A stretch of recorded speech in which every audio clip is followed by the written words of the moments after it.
Well, good morning. I am the Reverend Cindy Terlazzo, and I have the deep honor of serving as minister to this congregation. And what a delight it is to be here this morning to see our pews filled for this really significant marking of today.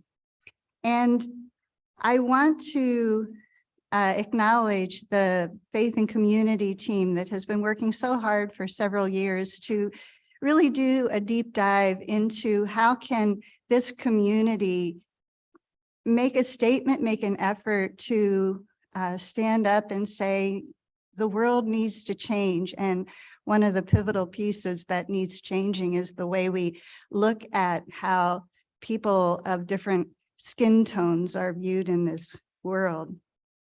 So at this time, I'd like to introduce the members of this team. And if you are able and willing, I invite you to stand. Dr. Betty Baker has been the spearhead of this project.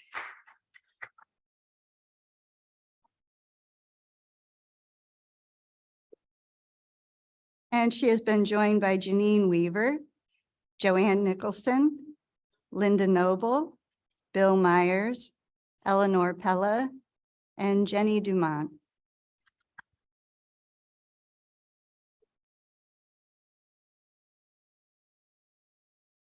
And because this work is not confined to the people who call the Unitarian Universalist Congregation of Gettysburg their home, and we are looking to make this an effort across all of Gettysburg and Anna County and as far as this work can reach, I want to acknowledge and recognize some community partners.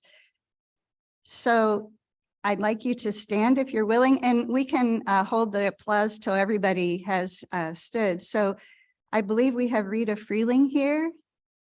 Is Rita here today? Well, she is our mayor, and I know that Betty has been working with her, and we have the support of her with this effort. Nancy Lilly. And Nancy is involved with the YWC of Gettysburg. Judy Butterfield, Third Ward Borough Council member.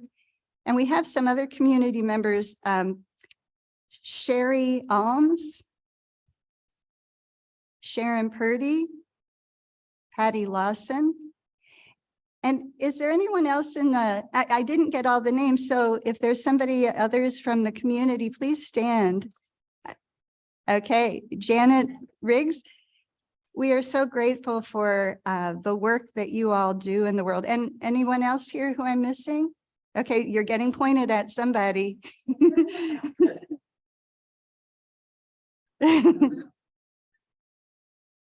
So thank you so much.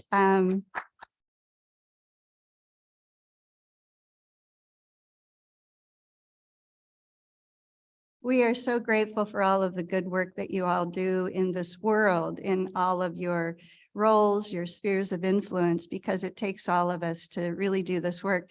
We are so grateful to have Reverend Carla here to deliver the service today. What a powerhouse. She's been doing this work for quite a long time, and it's a gift that we have her here with us today.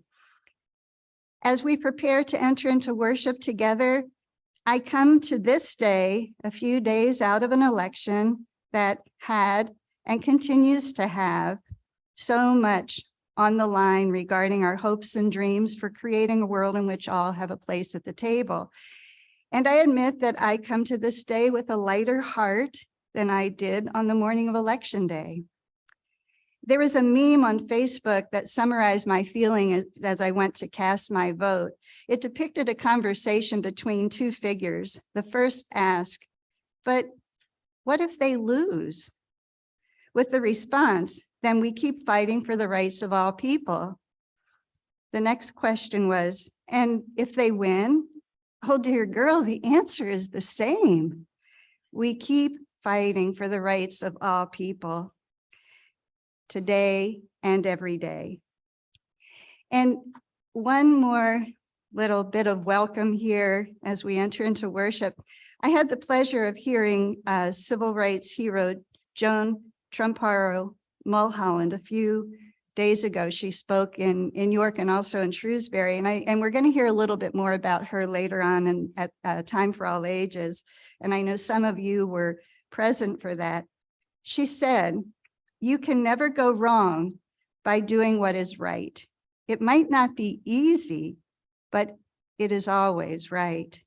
You don't need to be a Dr. King or a Rosa Parks.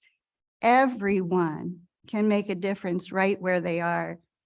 Sometimes you don't know when you're going to be making a difference or how big of a difference or what direction it will go. When something is the right thing to do, do it.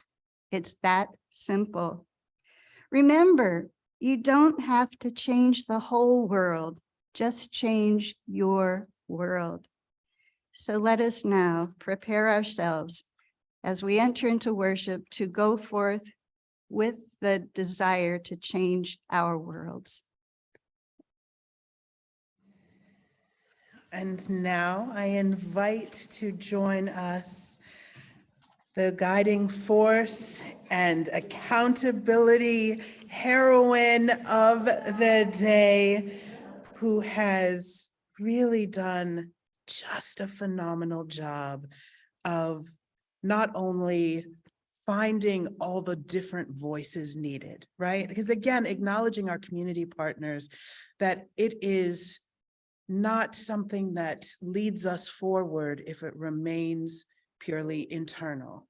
That Dr. Betty was consistent from the beginning that we must include as many voices as possible, not just for the sense of connection, but also to accept that we may not know all the things that we want to know, to commit to a quest for continued knowledge, for shared lived experience, and that this pledge reflects the best of the spirit of this entire region. The knowledge, the wisdom, the work, the history, the current activism and past work all have really come together. And so it may be a short pledge, but it is decades of history and advocacy that have been distilled through a deep commitment to building together as a community. So I am honored to be among those who get to hear it today. Dr. Betty, will you share it with us?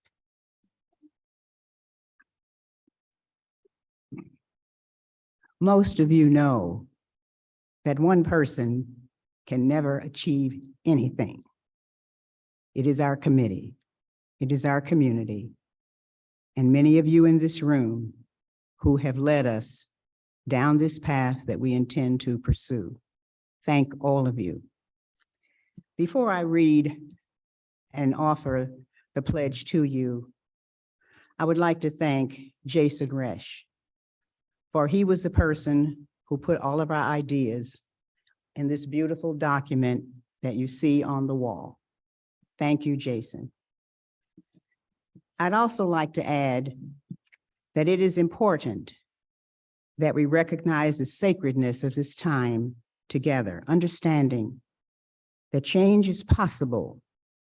Grateful that we have the time this morning to be fully present to one another and to the learning that must take place in each of our own hearts and minds.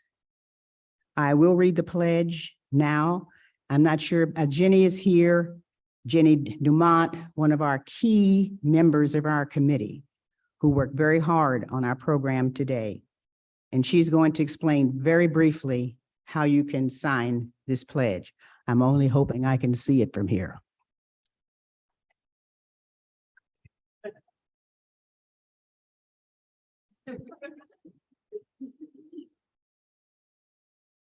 The preamble.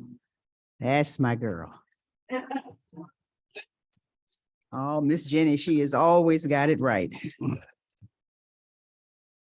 In 1863, President Abraham Lincoln, in the aftermath of the Battle of Gettysburg, declared a new birth of freedom for enslaved people, the Union and the nation. Today, in 2021, and that's when our pledge was developed, over a century and one half later, we remain engaged in advancing this legacy to right the wrongs that have challenged our nation since its inception. The struggle against racism continues, and it is our collective responsibility to commit to the eradication of racism as we perfect our great democracy.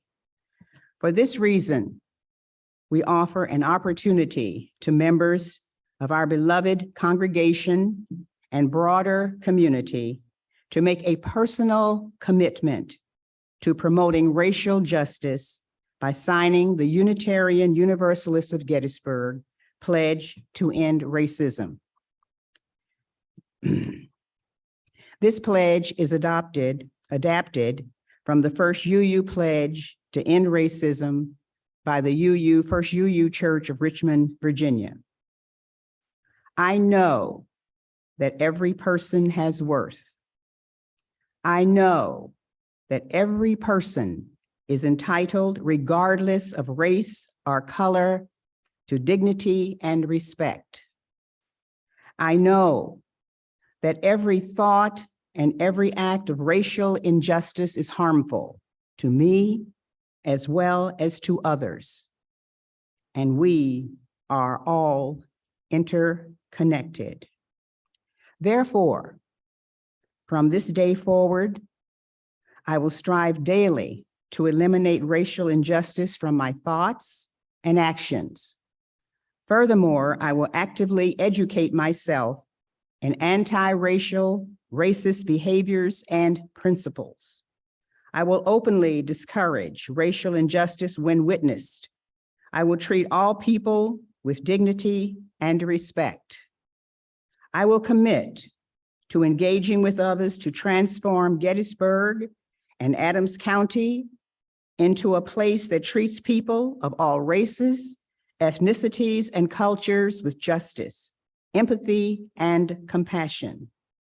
I will strive daily to uphold this pledge, knowing that my efforts will contribute to progress toward the greater good and democracy. Thank you.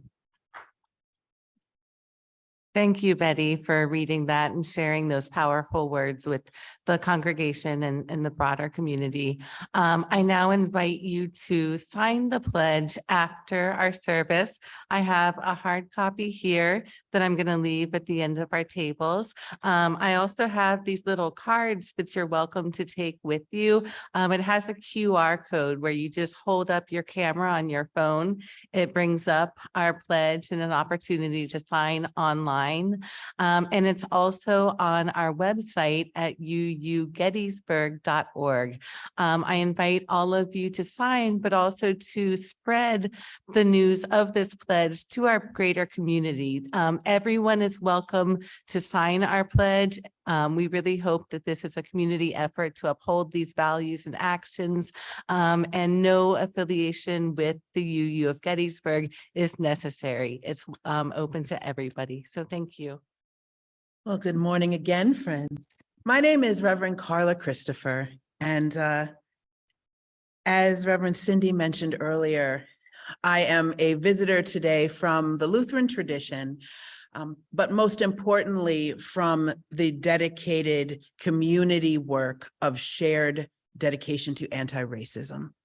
And where I serve particularly is as the assistant to the bishop in charge of Justice Ministries. So I spend my days during the week working on Zoom and in person, responsible for the 7 counties of South Central Pennsylvania, but also consulting with regions across the nation to find ways to proactively live into the work of being an anti-ableist, inclusive of disabilities, welcoming to immigrants, affirming to LGBTQIA plus individuals, and actively anti-racist.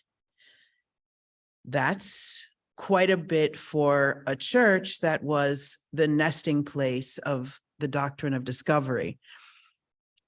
And for those of you that are not history buffs, as I have had to become to survive as a Lutheran, it was a plot twist for the poet in me. But recognizing that not only as a Black American woman, I have to reconcile that I practice the religion of the people who owned my ancestors. And how can I find strength? How can I find joy? How can I practice activism in the name of those who once owned the human beings that I call family? How can I work within and live and claim my place within a country that was once so deeply divided that half of it was willing to fight a war over the right to ownership of human beings?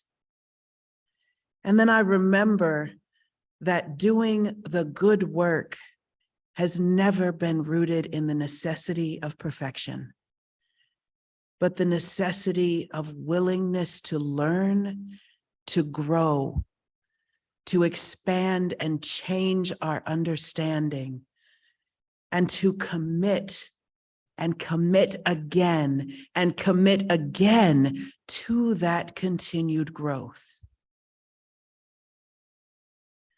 An unexpected place that this good Christian girl found the most profound inspiration in my peace building journey.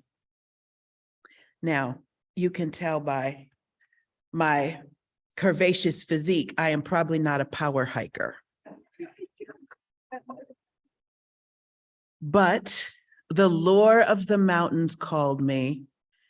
And more importantly, there was something I had always wanted to see.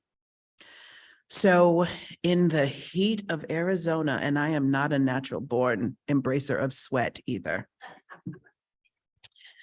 but in the heat of Arizona and the rough, unpaved, no golf cart holding trails through these mountains, I walked on real feet in sneakers to something called a stupa. I love that in this room, I saw people actually nod like, yeah, I know what that is. Oh, God blessings upon each and every one of you. For those of you who are not familiar, there is a concept in Buddhism that thoughts and prayers, when done with intention, are not empty, but are energy clearly focused towards a specific goal and sent out into the world. And that we can even create manifestations of these thoughts and prayers.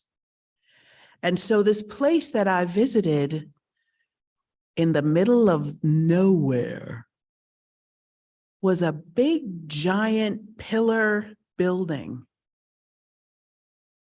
multiple stories tall. It had no doors. It had no windows, because when it was built, it was sealed after being filled with prayers for the peace and healing of the earth. Thousands, probably millions of people from across the world, of different faith traditions, different races, different ideologies, different political parties, who shared not one common thing beyond their belief that we can do better than what we have done, that we have the ability to learn and the ability to continue to grow, that there is hope in the healing, that there is hope for the healing. They needed nothing else to hold them together but the ability to join in hope as a communal activity. And these people from across the world and in different languages all sent prayers to the same place. And there were those whose gift was in the physical building, and they were willing to build this tower of simple stone and average, earthly, regular Home Depot coming from ingredients to create this place that serves no other purpose than to protect and honor the prayers of the faithful, whatever tradition they may come from. And this building was filled with these languages, with these different lengths and materials of prayer, from children, from young and old, from wealthy, from impoverished, from differently abled, from straight, from queer. All of these individuals with their different reasons for peace were put together to rub up and bump up against each other, to lay beside each other, to be held close. And so this building became a living prayer, a place that individuals can visit and do from around the world. And the amazing thing is that this grove in the middle of nowhere, over time, has become transformed. Because as people have come and been inspired by the cooperation and the practical work that made this building possible, they have been inspired to continue the efforts. And so in the trees, you see things that glitter hanging in the branches. You see prayer flags strung up along the trail. Over time, this place that began in the middle of nowhere, in truth, no longer is, because for the miles from the main road, the path is now lined with wayposts and signals. There are shells and paintings, ribbons with prayer and hope and aspirations and affirmations tied to rocks and twigs. There are small paintings and pieces of art left along the path. There is now a clearly marked roadway to find the way to this place that started from a simple agreement of shared prayer, shared intention. And in a widening circle, ever widening around this simple structure, are those who have planted flowers, who have left gifts. And so not only are there photos and Facebook posts and social media recognition that uplifts this story of hope and work, that now a simple Google of Arizona Stupa will actually take you there virtually. But in this place that began so small, there are now countless acres of transformed earth. Now y'all are a smart group. Bunch of y'all even knew what a stupa was. So I'm pretty sure y'all can figure out where I'm going with this. Amen. It is a small thing, a few paragraphs, to declare an intention that does not require a passage for acceptance into its inaction. This is not a creed that only those who ascribe to a certain faith are welcome to profess. This is not a mission statement for an organization with dues to be a member and with behaviors and meeting schedules required to consider yourself active. This is a commitment that nestles in the place of your soul, beyond windows, beyond doors, because you are already inside, because this pledge is a mission and a ministry of the heart. And it is so much sweeter when shared with others. But truthfully, others are not required. And no one can take this from you, can tell you that the way you are living it out is not right, is not good enough, is not in alliance with the 2022/2023 strategic plan. There is not a corporate backing required. There is no sponsorship needed. This is yours to hold. It is yours to take responsibility for. It is yours to set and choose the accountability, the partnership needed, the evaluation of, is this working? Is this bringing about within me the transformation that I feel called to? This is a deep invitation to your personal discernment, to your continued commitment to growth. Now, bias is a tricky word. It's a tricky word because we want to be good people, right? We work hard to try to be good people. And there is no way to talk about bias without leading by the statement, every single one of us has it. I loved going in and talking to my students and young people, and I say, what goes with French fries? And they say ketchup, and I say, not mayonnaise, and their first response is, ew. And I say, well, I hope you never plan on traveling to almost any country besides America then, because your French fry game is going to be all the way messed up.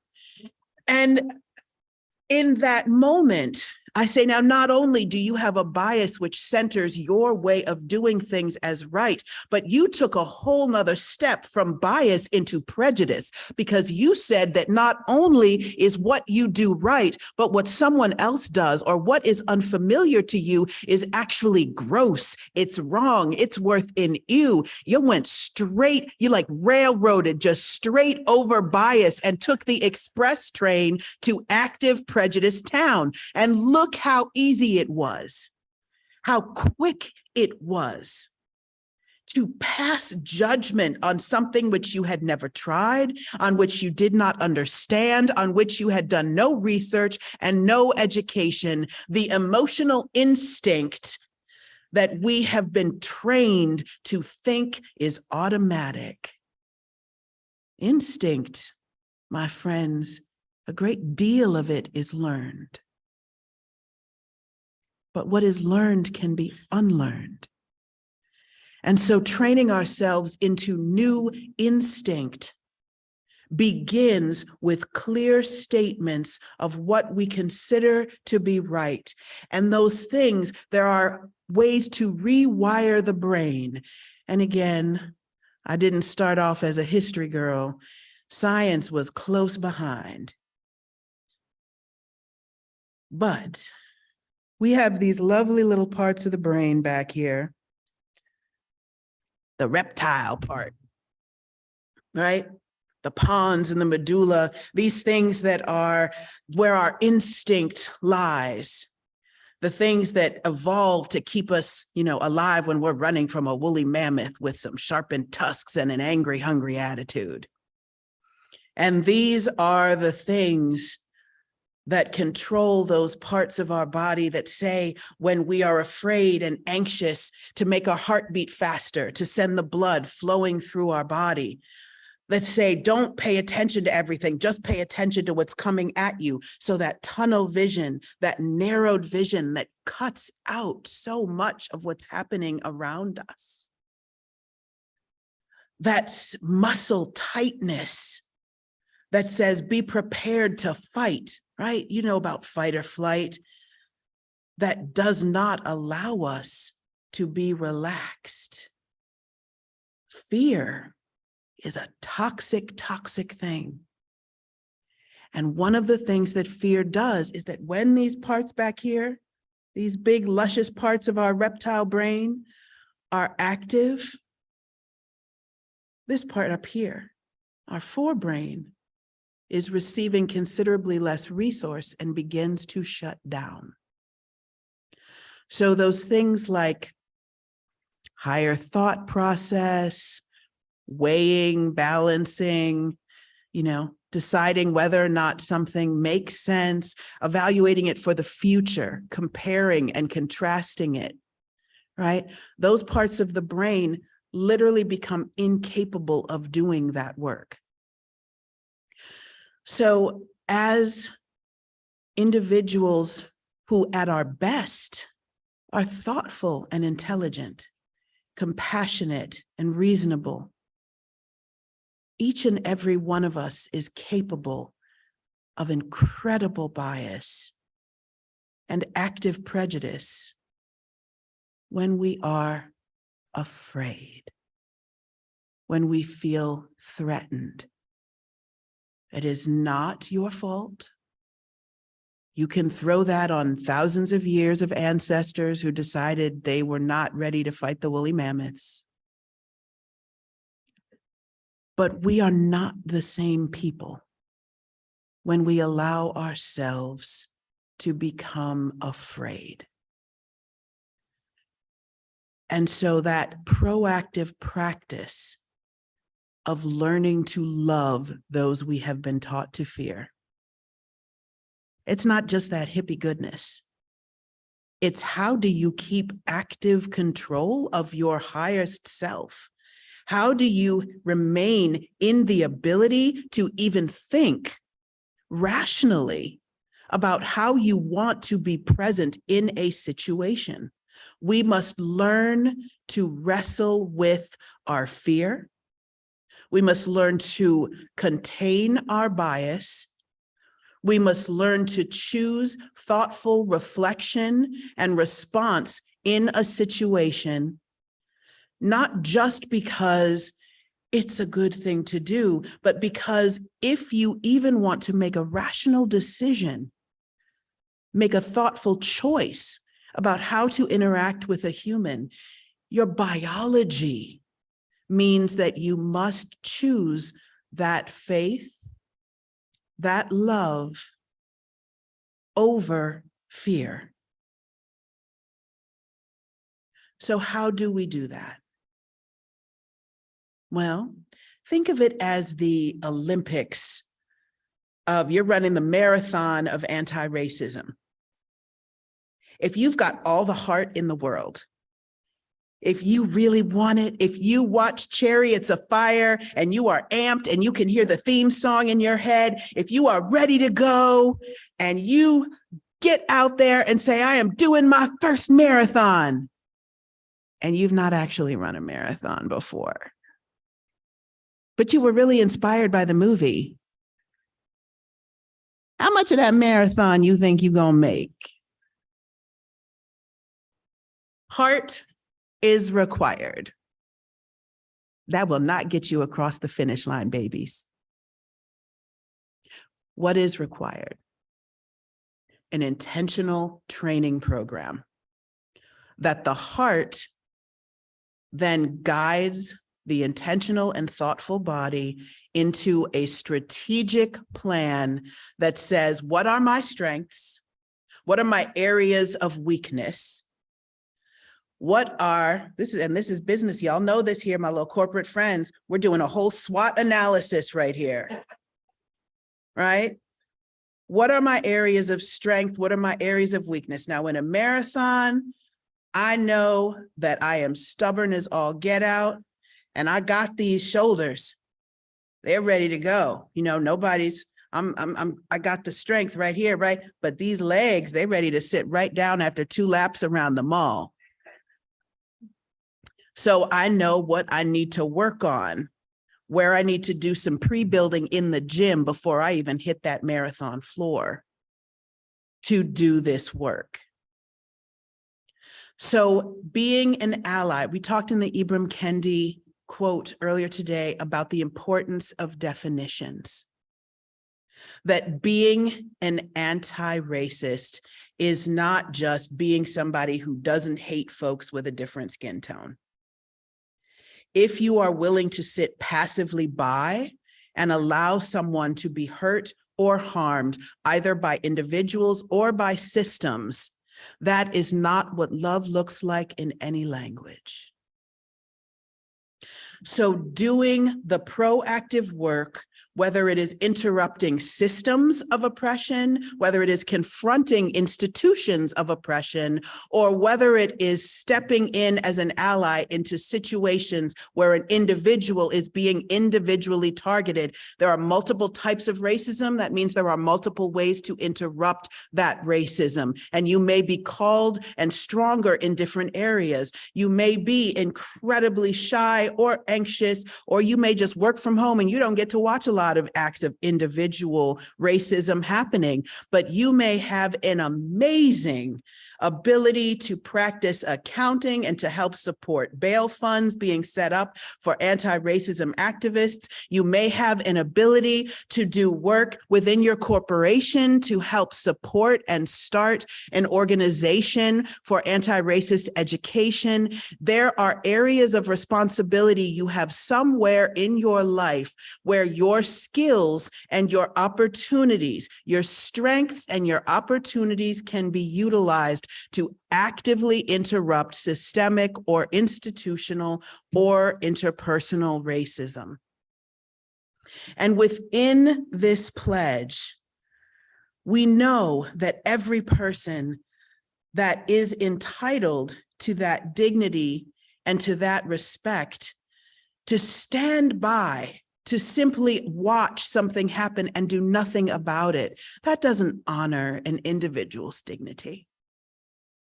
And so we know that we are called to proactive work. And there are multiple ways that we can think about that, right? And I challenge you to think about what are some of the areas that you are particularly called and moved to, right? There are those who wrote beautiful prayers. There are those who built concrete buildings. There are those who came and traveled and took photos and shared them on social media. But the story of the Stupa has inspired millions of people worldwide.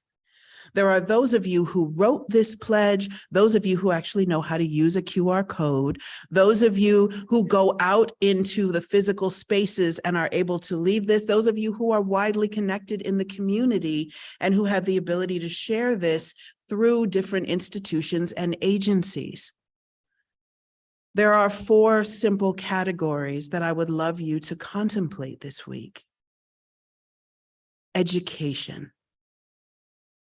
Right? Awareness raising, corrective history, right? There is also accompaniment, partnering with and actively supporting those who have been hurt and harmed, doing the work that allows them to continue to be first-person voices in the community. So along with our awareness raising or education, along with accompaniment, we also have advocacy or activism. And that can be writing to the newspapers, doing op-eds, that can be visits with legislators, that can be talking to heads of corporations and organizations, right? Another is empowerment, AKA donation, right? You can give to things like bail funds, you can fairly compensate speakers, you can make donations by making the choice to shop at equitable stores. Are you buying your wonderful anti-racist books from Amazon and lining the pockets of Jeff Bezos? Or are you making a point of searching out Black-owned and independent bookstores? They deliver too. So you have 4 very simple, very basic, very practical ways that you can strengthen the muscles for this race. And taking that extra time to say, wow, where did I buy this from? Was that an ethical choice? That is a muscle that you can strengthen every day.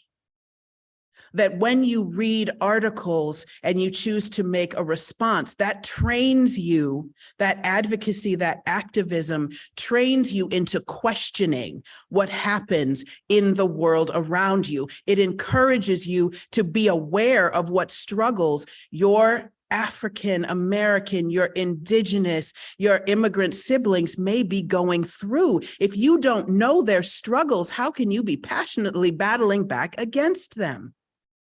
But how many of you read articles and papers and watch news stories and actively seek out news of what's happening in communities that are not your own? Where are you consuming your news from? If you are looking for who am I writing to this week, I promise you, you will engage in the political realities of your marginalized siblings in a completely different way.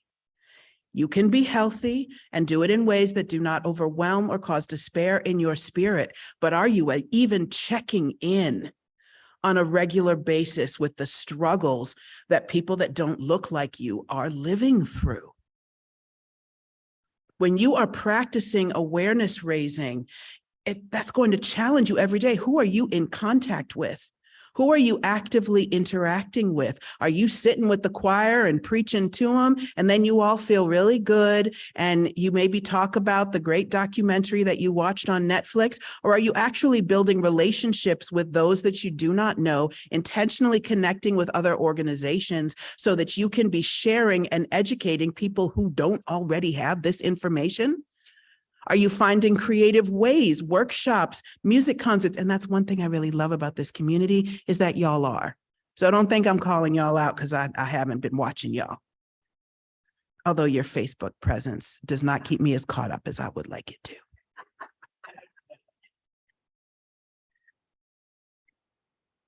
These are ways to strengthen the muscles. And so I will leave you with this. There is a fifth, right? When I'm in secular settings doing trainings, I talk about these four things. And I remind people of the importance of awareness raising, of advocacy and activism, of accompaniment, and of donation or of empowerment of other individuals. But the fifth is prayerful intention. Energy, prayer, meditation, space holding, that not only feeds and strengthens your own soul, but it creates a space that inspires others to do the same. And the same way that this beautiful community can shine as a beacon of inclusion in a way that draws others in, gives permission, gives possibility. It is not an empty thing to simply say these words as the sun rises, as the sun sets, as your herbal tea caresses its way through your body, wherever your time is of personal ritual. Don't just say these words as a virtue signal, a to-do list item, or an empty statement. Whisper them as a prayer. Speak them deeply as a commitment. Hold them in your heart in places and spaces and times when you are able to be deeply open. And trust that the connectivity that holds us together as a universe will respond to the intention you set forth. Do not surrender, my friends. Transformation, healing is possible, and it is coming. And we are a part of it. Thank you.